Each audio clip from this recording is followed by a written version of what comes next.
Hello, this is David White from the Sportsman's Emporium, and today I'm going to talk a little bit about running a dropper rig or a two-fly setup on a fly rod. It's really popular, I think it's getting popular, to run a dry fly on top with a little piece of tippet or line dropping down below off of that shank of the hook to have a nymph underwater so that you have two flies going at the same time. Some people also use two underwater flies, but there's been a lot of questions here in the shop lately on how to link those two flies together, where to tie your knot and what not to use. And it's actually really simple. And I'm going to use a bare shaft hook that's big and then another big fly as an example. But on the stream, I would probably be using smaller flies to do this, but I just want you to be able to see the actual knots. So in general, what you would do, let's say you're using a dry fly, which is a fly that floats on top of the surface. And then you can, drop a little piece of line off of that and put an underwater fly that floats underneath of it, and they both kind of float down the water column. What happens is obviously you get two chances to catch the fish. But also, if a fish takes the underwater fly, it'll actually sink the top fly, and it'll give you a good indication that you're getting a bite, and that's when you set your hook. So the top fly is not just a fly that can catch a fish, it's also a strike indicator, and it'll let you know when your bottom fly is getting eaten. So, and it's really simple to set it up. There's no really fancy knots or anything. Basically, what you would do is you take your top fly, and you look at the bend of the hook here.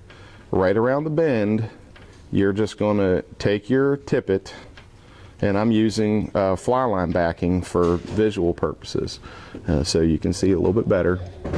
And basically what you're going to do to this is tie it just like you would tie any regular lure or fly onto the hook, and you're just going to use the double clinch knot.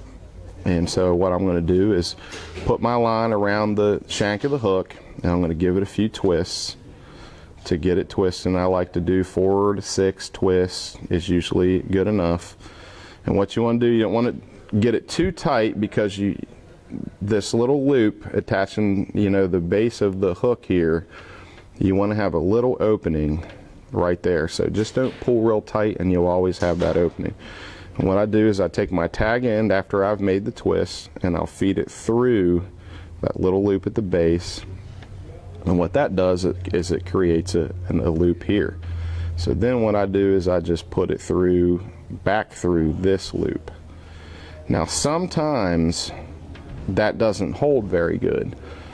And when that's happening, especially if your tippet's wet or certain types of tippet and fly line material can slip a little bit. So I actually like to go through that top loop twice, and that really makes that strong so it won't slip.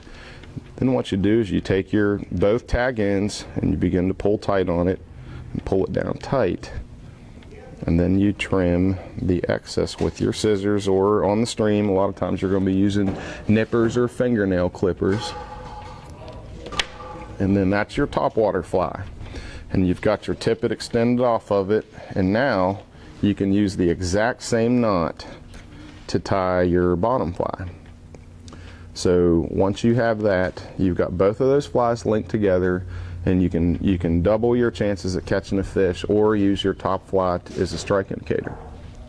So I'm going to go ahead and do the same knot. I'm going to do 4 or 5 twists, run this through the bottom hole, and then back up through the loop that just created. And it's a really simple knot to tie, and we'll do another close-up version of it. And then pull it tight. You got your knot. Trim your tag end. And what you have here is 2 flies, well in this case a big hook and a fly, linked together so that you can fish with your fly rod with 2 flies.